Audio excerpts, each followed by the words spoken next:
Never confess, we cannot falter. In the battle, we're tried and true. Indiana, Indiana, Indiana, we're all for you. Welcome, everybody, to Indiana Basketball Weekly on the Gruely True Sports Network. Remember, if you want to bet on Wednesday night's game as we host the Nebraska Cornhuskers, make sure you go to BetMGM. Click on the link in the description down below if you're watching on YouTube to make your bet. It is our top-rated sports book for betting on college basketball. I'm your co-host, Mike Goodpaster. We're here today to look back at Indiana's 75-72 loss to the Northwestern Wildcats on Sunday at Assembly Hall. And I want to welcome in my co-host, Brian Mohr. How you doing, Brian? Yeah, still recovering. Yesterday was a up and down day. Unfortunately, more down than up. I thought it was just a down day, but Oh, no, the Boilers suckers lost, so yeah, it's but always a good. that's not. If we lose, it doesn't matter what Purdue does because we still lost. So we can't make fun of them because we lost too. If All you right. just do as much as I do, then it was that part of the day was a good day. I laughed. I just hate Kentucky. All right. So Indiana, for the second time in the last month, had a week off. And once again, instead of helping them, they looked unprepared. And the bad thing is, Ty Berry, Northwestern lost him, Wednesday night's game against, who was it, Rutgers? And I think they're missing one of their best players, maybe their best player, their best shooter. And they played a game on Wednesday night. We had a week off, and this team looked completely unprepared again, Brian. Well, unprepared or lethargic, one of the two. Well, that's being unprepared if you're lethargic, because the main thing is bringing intensity, and that is something that we are sorely lacking still. Yeah, I mean the first 6-7 minutes, I think we played a good game, and then the last 6 or 7 minutes, but in between was a total fiasco. I mean, if you would have told me that Indiana would hold Bowie to no points at halftime, I'd say we would be winning that game. Well, especially without Barry there. Yeah, and it was not the case. I mean, I just that game to me was nothing but a head scratcher. I just you look at the stats, and how the hell did we lose this game? I can tell you, because when we had this debate, because you gave me crap because I picked Northwestern, and I was really close to picking the score too. You got to give me that. But the thing I told you was this: they shoot free throws well. They don't turn the ball over. They play good defense. They're better coached. That's the difference in this game. I mean, free throws. We missed 9 free throws in a game we lost by 3. And the free throw shooting it didn't seem like it was that good. I expected to see like 8 for 21 when I looked at the stat sheet. 12 for 21 was better than I expected. 11 Still turnovers. bad. Still bad, though. Yeah, 11 turnovers is unacceptable, especially when the other team only has 3. 3 the whole damn game. Yeah. The star of this game was Ryan Langborn, who played all 40 minutes. He was 7 for 15 from the field, 4 for 7 for three-point range, 8 for 8 free throws. And the other thing about him, 6 assists, 0 turnovers, 1 steal, 26 points. I think him, Nick Martinelli, who made a couple threes in the second half after a rough first half, Nicholson, those were the guys that won this game, because Boo Buie did not play well. He missed more open threes than I've seen him miss the entire season. Yeah, like I said, Bowie shocked the shit out of me. I know we don't agree on this, but I was giving Cups kudos because I thought he did a fairly good job of defense on him. And even when Bowie got points in the second half, he usually got points off a switch on somebody else, and it wasn't Cups. So you to go back and look at it, you'll see when there were switches and somebody else was guarding Bowie other than Cups, that's when Bowie scored. So I'm going to give kudos to Cups. I thought he played good defense. He was 2 for 2 from 3, which is better than anybody else on this team. I mean, we saw a little bit out of him. And then, of course, Ware, I think, had another. Those are the 2 guys that I'm happy with today is Ware and Cups. And that's about it. And Brian Wetter says, I feel for you guys. Same whole situation. It's not getting any better. It's actually seemed like the same situation since we started the show in 2015 or 16. Now, I will call out one player on this team that I think I don't like to say this very often, but a guy that I think needs to sit for a while is Renew. Yeah, he's regressed. He looks like the Renew of last year right now, where he'll make a couple great plays, he'll make some stupid ones, and then all of a sudden he gets in foul trouble. And hell, half the time you can't even get him out of the game before he's made his next foul. Exactly. I mean, he was just, to me, he was hurting the team yesterday. I mean, we've talked for several weeks now about his inability to kick the ball back out when he goes inside. And it was even worse yesterday. I saw nothing about his game that looked good yesterday. Yeah, and my biggest concern in all that is, I mean, he has seemed kind of disgruntled too. So I think those two things have played together because he looked like a much better player even as short as 2 or 3 weeks ago. And I don't think it's his inability to throw the ball out of the post. I don't think he wants to throw it out of the post. And the other issue here, and I remember when we talked about this game and you were trying to talk me into betting on Indiana, you told me, well, we'll dominate them on the boards. And Which we didn't. the board's like 28-27. You know, you think, it's about even. The problem with that is Northwestern grabbed 14 offensive rebounds, which turned into 12 second chance points. Right. Indiana on the offensive glass was horrible. And to me, especially when you're playing a team like Northwestern, it looked like they wanted the ball more. And once again, I did my dive stat. Indiana had a player get on the court one time. Northwestern had it happen 5 times. And which player was that on the floor? Gabe Cups. Cups. Thank you. Because he's the only one that does it. All right, we got a message from a few people. We'll run them up real quick. IU players equal top 10 in the nation in talent. IU coaches bottom of the barrel. I will disagree with this. They're not a top 10 team in the nation in talent because they have no guards. If you're just looking at if you're looking at M'Baku, Ware, and Renew, they're good. Bottom of the barrel coaches, no doubt. Robert Stewart, Malik is looking and yapping at the refs the last 2 games. Yes, it is getting very disturbing. Brian Wetters, Renew's on-court attitude is terrible, always pointing a finger at someone else when he needs to look in the mirror. I mean, I think this. I think that he stepped up for our senior leadership in Xavier Johnson, and he's playing like Xavier does, which, I mean, is an issue because there is a lot of whining on this court. And I think, and I told you this at halftime, I think that Mike Woodson at some point, especially in a situation where the crowd is booing the team, needs to just lose his shit on some referee just to try to get everybody, you know, like an us against the world mentality, which we don't get that because there were some questionable calls. And I'm not going to blame anything on the refs because Northwestern had a horrible one that was called flagrant at the end of the game too. They kind of evened up, what was it, Renew's supposed, or Sparks' supposed flagrant foul. Yeah. Neither one of those were flagrant fouls. Those were just guys playing hard and they got tangled up. I thought both one of them. that one guy hit him in the face. That's oh wow, and he meant to. He literally punched him in the face. That's what you told me. That is I know the that is letter of the law. And also, I said it was bullshit. Okay. I said it was bullshit on Sparks. I mean, if a dude's taking a swing at you, that's one thing. But if you're just playing hard trying to get the ball, come on, let him play. But the one thing that was an issue there is with the flagrant foul on Northwestern, it led to 1 made free throw. The flagrant foul on us led to 2 made free throws, and then they hit it 2. So on those 2 calls that evened out, they got 4 points. We got 1. Difference in the game is 3. And, I mean, just to me, we didn't deserve to win the game anyways because we didn't play until the last 5 minutes. And if you remember, I still think the way for this team to play is what we saw in the last 5 minutes. You throw the ball around. First open shot, you shoot it. Because I think what happens here when you get the 2 bigs inside is that I think we compact everything so much, it makes it harder for Ware and Renew. Where I think if we just shoot the ball and play at a faster pace, I think that would help us immensely because athletically, there's not many teams in this conference the guys have, or the teams have like Renew, Ware, and M'Baku in the front court that can run like that. And I think this team plays too stationary. And here, I'm going to let Brian read this comment. What is this? I don't know. Alex, what? English, please. English. Translation, please. Yeah, probably one of those migrant buses to New York and they got Wi-Fi. All right.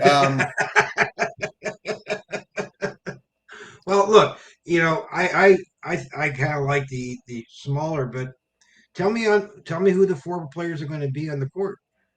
I just told you. I mean, those players, if No, I'm going to play that way, I'm going to play M'Baku as a small four. All right. okay, That so is he's the only going. change. He's going to play a four. I'm going to put Ware on the floor with him. I'm going to put Cups on the floor with him. I mean, and anybody else that is not named Malik Renew and Trey Galloway, because I think Galloway's ass needs to be on the bench. I think he has been an utter disappointment. And I think really on a good team, he's the sixth or seventh guy. I I mean, agree. he He's like tries a to force everything. he's our Will Sheehy off the bench. I mean, I now he did have. You got to give him credit though. He did have 12 assists yesterday. Unfortunately, the guy he was defending lit him up for 26 points. So Yeah. And it's a guy you wouldn't expect to score 26 points. So he right, kind of evened it out. So we'll give him a push. But I just think in general, I think he plays very selfishly. And I don't think it's on purpose because he's selfish. I think he's just trying to make something happen. Brian Wetter says this is the time of the season where teams are getting better and stronger. At least Knights teams did. You're right, Brian. This is the thing. I watched Ohio State got better just because they removed the coach, I think. Outside of Michigan, every team in the Big Ten to me, outside of Michigan, Indiana, looks like they've improved. I mean, Minnesota is big time improved. Penn State's improved, even though the record's not that great. They lost a couple games, but they're a lot better team than they were at the start of the year. you think Iowa's improved? I think Iowa has improved, yes, because Iowa was terrible. Iowa at one point was 7-7 or some crap like that. They didn't play anybody. I don't know that Iowa's improved, but they haven't regressed. They're Iowa, which means their coach is a genius at running offense, and he's an absolute moron at defense. So, I mean, it is what it is. He's half of a really good coach. If he Lift knew him what the up, smack him down. yeah, I mean, if he could coach defense, he would be a good coach. I think Rutgers is a team that's improved immensely, and I do think that Peichel up there is a good basketball coach. I think Northwestern is the best coach team, and I think we saw that because when we watch Northwestern, they do not look like a team that should have 19 or 20 wins right now, Brian. No, I don't know how they're doing it because I mean, if you look at just even look at our game yesterday, five players scored the points. That's it. Yeah, but I that's all think you one need. guy, All you play. one guy had 1 point off the bench, but it was five players. That's it. And like you said, a couple guys played almost the entire game. They gutted it out. I mean, I'll give them credit. I'm as much as I hate to say it, but they out hustled us yesterday totally. Yeah. And that goes back to why I can't believe you talked me out of betting on them. But I Well, mean, who was the bigger sucker, me saying it or you doing it? me doing it. I didn't want to Okay. cheer for us to lose while I was watching the game. So I mean, I'm not negative. I'm just being truthful. I mean, I mean, when I you could get not.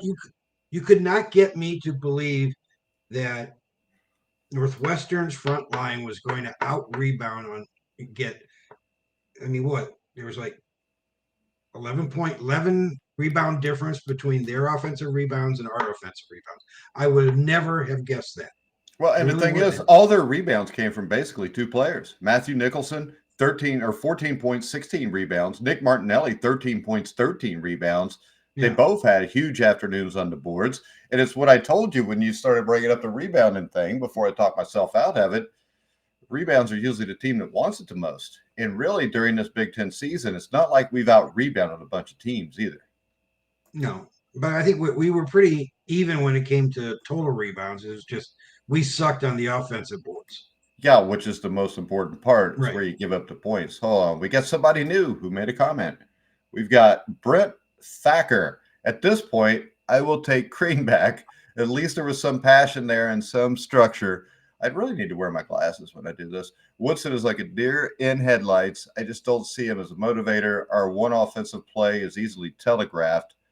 Brian Wetters, I'm afraid a coaching change is likely now. I don't think so. Well, no, you wouldn't. But my question is this: when would it be? Well, as I told you, I think if we go into this off season, I mean, I look, we go into this off season, and if he doesn't get a bunch of guards to come in here, then he's going to keep doing the same thing with the front court, and then I'll say, yeah, we're probably looking at a change by the end of next year. But why do we want to waste a year? Why do you want to keep changing? I'm not. I mean, this is the thing. Everybody says that you can't change coaches every 3 years. If a coach hasn't got the job done in 3 years, they're usually not going to get the job done, especially Well, when the third year is a regression from the first 2 years. and you, okay, every team has regressions. Do they? Yes. Well, not that I see. Kansas doesn't have big regressions. We had it. Even Knight had regressive years. Yeah, he had regressive years that were, let's see, if you a regressive year for Bob Knight, 1977, coming off an undefeated national championship season. Bobby Knight's other years of regression, 1979, sandwiched between 78 and 80, which were Sweet 16 teams. I mean, it's not the same thing. We've not accomplished anything as a program since Tom Crean. I mean, to me, an accomplishment is the Sweet 16. It's not going and in the second round getting your brakes beat off by Miami. It's just Well, not.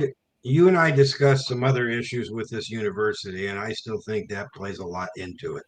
Yeah, So and does it matter what the coach is if a coach isn't allowed to do certain things? yeah, but we don't know that he's not allowed to. I do know that Archie Miller was not allowed to a few times. I don't know if that's still the same thing. I would have a tendency to think it's less likely just because Quinn Buckner's running the show, which is how Woody got the job. And the other thing is this, Brian, I haven't seen, there's not been a game where I thought, man, we were so prepared and that other team was better than us, but we just completely out-prepared them and outplayed them. I mean, I just didn't. The Purdue wins last year. The second game was Hood Schifino going off for like 30 points. The first game was Trace Jackson Davis went off. And my biggest issue is this. We went through an entire year where every game we talk about lack of energy, lack of leadership, lack of preparedness. All that falls on the head coach. Well, the leadership on the court is not going to change this year. Okay. I mean, how's it going to change? I mean, who is going? Nobody. To point me to somebody who could pick up the mantle of leader on that court. Oh, I could point it, but you would have to play a different style of play, and that's not going to happen because he's more worried about getting all his NBA guy or all those big guys at the NBA. I think the way we sit now, Ware's not going to be an NBA draft pick. I don't think that there is a world where he's a first-round NBA draft pick. So I don't know. He's on every draft board as a first That round is draft so pick. fucking awesome. I don't care. He's not going to be a first-round draft pick. He's just not. He doesn't. I mean, I think his toughness has come a long way, but I still think he plays soft. And if we look up, hold on, NBA mock draft, I don't see a world where he's going to advance in this mock draft because of what's going on at IU. There's going to be no NCAA tournament. And when we look at let's see where they got him. Yeah, they got him going somewhere around 18. Mm-hmm. Another one has him going 29. Another one has him going 30. I mean, if we lose him, it's not a big loss because we haven't won with him and he has not taken over leadership. So if a guy dude, I'm telling you this, he's not a leader. If he's not a leader, there's no reason to be here. You were talking Ware. You want Ware to be the leader? No, I'm saying this. If Ware is that good where he would go play in the NBA, why is he not the leader? I mean, he's the best player on the team, correct? In my book, yeah, he is. So why would he not be the leader? Your top player isn't always your leader. Never said it was, but most teams it is. You know, the leader of the Pistons in the late 80s was Isaiah Thomas. The leader of the Bulls was Michael Jordan. I will tell you this. I will say that most championship teams, their leader is their best player. Just flat out. Are you going to say Kareem Abdul-Jabbar was the leader of the Lakers? Magic Johnson was the leader of the Lakers and Kareem Abdul-Jabbar. There is a reason his nickname from the time he got to UCLA was captain. And yes, Kareem Abdul-Jabbar put that team on his back and willed them to championships. It wasn't always Magic. 1985 NBA Finals, Game 2, 36-year-old Kareem Abdul-Jabbar coming off the worst game he ever played. The story is he walked in the locker room that night, looked at Magic and said, just give me the ball and I'll win us the game. And he went as a 36-year-old man running up down the court with Kevin McHale and Robert Parrish, scored like 36 points, had like 18 rebounds. So, yeah, I think Kareem Abdul-Jabbar was a leader. He was an asshole Your sometimes. definition of leader is just to take over a team and score all the points. No, my definition of a team is if you need to, you do. And if not, you make everybody else around you better. And that is what guys like Jordan, not Jordan, but Bird and Magic did. Well, Jordan didn't because he had to go get Scottie Pippen and Dennis Rodman because he wasn't going to make everybody else better. I mean, the fact is this. Larry Bird went to the Boston Celtics. They traded for Robert Parrish, who was considered lazy and didn't play hard. You know, they brought in Kevin McHale, who at Minnesota was considered just a guy. They got a lot better when they played with Bird. I'm just telling you this. There's no leadership from the head coach either. There's no leadership from assistant coaches. The assistant coaches sat on their ass. And then we have Malik Renew getting an argument with an assistant coach. Nothing is done to him about it. He won't be sat down. They won't. I mean, they're not going to keep him out of the starting lineup. They need to. When that argument came, he was fouled out, so he was going to sit either way. Yeah, but the thing is, he argued with his coach. He has no respect for his coaches. I mean, at that age, you don't go off on the guy who's supposed to be your immediate coach. I know some people do, but those guys are turned assholes. I mean, I don't see guys go off on him. And from what I heard, Woody got into it with Renew after the game also. So hopefully he will do something there. Because that's Woody's style. Your style is in your face, out in the open. That's the only way to do it. It doesn't work the other way. Well, I mean, that's the way everybody does it nowadays because they don't even do it behind scenes. Okay, and yes. Would you be shocked if Renew doesn't start Wednesday? Yeah, probably. I wish I could say no, but I would probably be a little bit shocked. I think his ass should sit, though. I mean, this is the problem, though. We've had these issues all year long with different players in different times. Everything is let slide. Maybe they don't let Xavier start a game, but he still plays 30 minutes. What the hell's the difference? I'm just saying, there is no accountability on the team. There's no leadership. And my question is, and it's a serious question, because I also have no problem with giving him the offseason to see what happens. My worry is the offseason, he still doesn't get the players he's needing. We're stuck with this again. And then what happens? What do you do if, and I think M'Baku will stay, all right? But what if all of a sudden these three studs all decide to leave and it's not to the NBA, it's to go to a different team? What happened to you? What happened to you? But I mean, like, what does happen if players start to leave and you don't get the portal? Then we're screwed. I mean, is it really worth that? Okay, risk? So if you and I are somewhat in agreement on Renew, is going to be a bad thing if Renew enters the portal? No, but what I'm saying is, it's a bad thing if you get 3 or 4 guys to do, because that's not a good sign. And then that's 3 or 4 more guys you got to replace. Actually, to me, if you lost them all, I'd be fine with it. My problem is, from what I saw last year, we swung and missed a lot in the portal. Yeah, we did. And if we do that again and you have a couple guys leave on top of it, you're screwed. Now, if you keep this entire group together, except for the ones like Leal and them that have to go, and Johnson, well, now you can bring a couple guards in here and be all right. But we really? Leal has another year. Well, he needs to not, because, I mean, come on. I mean, he's a dude that his one job is to shoot the ball. He played 12 minutes in the first half yesterday and didn't take one shot. My problem is this. If you're a shooter and you're not shooting the ball, that means you're not working on offense. You're not trying to get open to try to get a shot. You're just trying to blend in and get your playing time. And that's what this entire team looks like right now. They look like they're all just trying to blend in, get some playing time, and we'll go hang out later. And the jerseys were absolutely hideous. I don't care what anybody says. But I'm at the start of the game, and Northwestern missed a shot. And I'm like, damn it, we got to make that. And then, I just get confused. It was us. Yeah, it was confusing at first because it was like, dude, I was still getting confused in the last 5 minutes of the game, but of course that's because they started the game at 3, and we all know that I have a tendency to doze off between 4 and 5 every day. And I wake up one time and I see Northwestern shoot a 3 and make it, and I'm like, it's about time.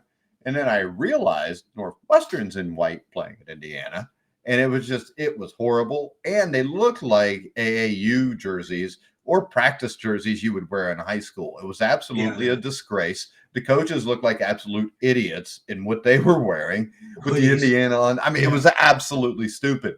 And I know it's ESPN and it's woke and we have to bow down to everything, but it's absolutely asinine that we have to. Indiana's uniform is red and white, or white and red, or cream and crimson. It is not black. It is stupid. Well, it was even worse because that red on the black was so hard to even You couldn't see the numbers half the time. Yeah. I mean, I didn't know who was on the damn court most of the time because the announcers aren't, the Fox Sports announcers suck. At talk about, they suck. Okay. Especially who was the analyst? He was really bad. Oh God, I forgot his name. Yeah, he did the last Fox Sports game. I think we were on. He drives me nuts. Well, it's the world. I think he did the Ohio State University game because he kept saying the Ohio State University. I'm sorry, they're Ohio State. Yeah, and if Joe Spillman's watching, you're Ohio State. You can't be the Ohio State until you figure out how to beat Michigan in football again. All right, so we've got another game coming up in a couple days. I'm pumped about it. Nebraska comes here. Nebraska versus Indiana. This issue that scares me here is Nebraska's guards, especially when it's the Japanese kid, because that kid wore them out last game. The good thing is it's at home. He is streaky, though. Well, yeah, but chances are if you're streaky, you're streaking against us because that's how this seems to go this year. And, I mean, I don't know, Brian, what's your take here? Our season is definitely over. I mean, we're not going to the NCAA tournament. Right. But we do need to win some games here at some point. We don't want to end up with a losing record. Well, I would honestly like to see the 3-guard team and just have Mbako and Ware out there and sit Renew and have him come in for Ware. That's what I'd like to see. I'm not saying it's going to happen, but that's what I'd like to see.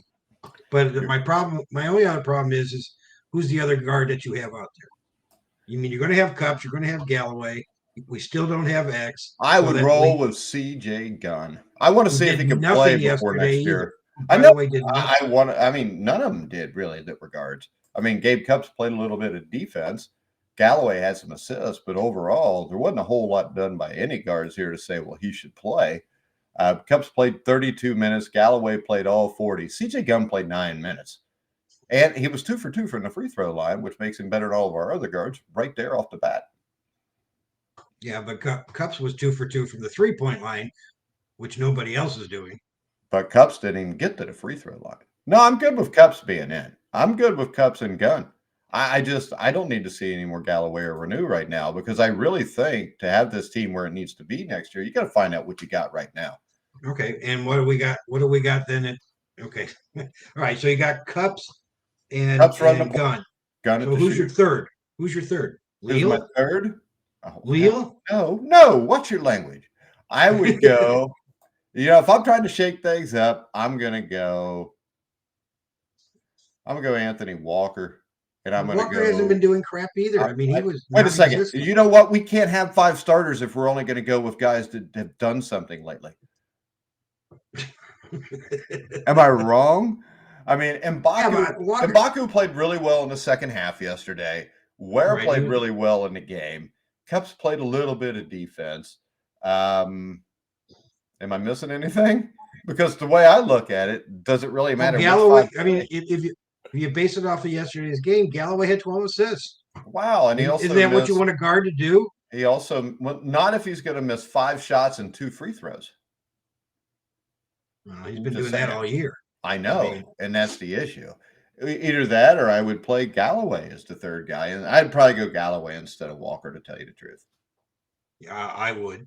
But I would play him as a 3. I would like to see if Cups can actually play point guard successfully. Where he actually shoots the ball. Honestly, Cups is, in my opinion, Cups is the better shooter. Well, I agree, and I think he's probably a better point guard because Galloway, I don't know, he just looks like a forward playing. But aren't you if you want Cups to be your point guard and potential 3-point threat as a freshman, Steph Aren't you Curry's a asking a point lot? guard. No, I don't care. That's what I'm going to ask because he's supposed to be a kid that's a stud coming out of high school, right? Well, So all of these guys show are me. supposed to be studs. So show me. Mbako was supposed to be a stud. So show me. So they haven't really given Cups full reign of this and just said, go out, and maybe he's your leader. I doubt I it. think he will be. I think he Whether will it's be this year. too. So why not just try to give him that experience right now is what I'm saying. The season is lost. The only way they make the NCAA tournament is to win the Big Ten tournament. The way this is going, the only way to do that is probably going to be what? Win 4 or 5 games in 4 or 5 days. That's not going to happen. Yeah, the only way they're going to have to win out, and they're going to have a deep run the Big Ten tournament to have No, any winning chance. out will not give them a chance. They have to win the Big Ten tournament. There's no world where winning these last 4 or 5 games gets them in, even with a couple wins in the Big Ten tournament. If they win out, there'd be 19 and 11. Yeah, which is not going to get a team with how many quad 1 wins would they have then? Probably they might get 2 more because they're going to beat Wisconsin. If they beat Wisconsin, that's a quad 1. It is not. Not at home. It ain't. It's top. Is it 15 or top 30? Okay, they're not top 30. I don't think. I beg to differ. You can differ all you want, but my guess is they're probably. Well, that's not. the nature of this damn show. Is to disagree. No, we're supposed to agree all the time, but there's no reason for me or you to be on. Oh. Don't you remember there was a dumbass that said that once? Oh, yeah. I figured you would remember that. All right, so when we look at this right now, hold on, I'm losing it. You keep making me disable my firewall. Look at the net rankings right now and tell me what Wisconsin is. Because if they play again between now and when we play them again, they probably won't be there anyways. Hey, Purdue's number 2 now in net rankings. I found them. You'll be glad to know that Houston's number 1. All right, Wisconsin is 20. I'm so excited about Houston being number 1 in the rankings. Wisconsin is number 22 right now. Okay, so there you go. There's a quad 1. As long as they don't lose again, but right now it ain't looking too good for them. And the other problem is this: we're so far down here now. Hey, Nebraska is not a quad 1. No, Nebraska would be a quad 2. Yeah, which means nothing. We need quad 1s. Let's see. Where's Indiana? Did we move up at all with our loss? That would be an odd one. That's me making a joke. They dropped from 98 to 101, and they are 1-8 in quad 1s, 4-2 in quad 2s. Quad 3 and 4, they're 9-1 now. So that'll be good for the NIT. But so I don't think we don't play Illinois again, right? We're done with Illinois. Let's see. Michigan State. Michigan State would be a quad 1 if we won. All right. So you just told me there's 2 possible quad win ones, and that's it, which would put us at 3 and a record of 3-8 against them. I don't think there's a way this team gets in without winning the Big Ten tournament.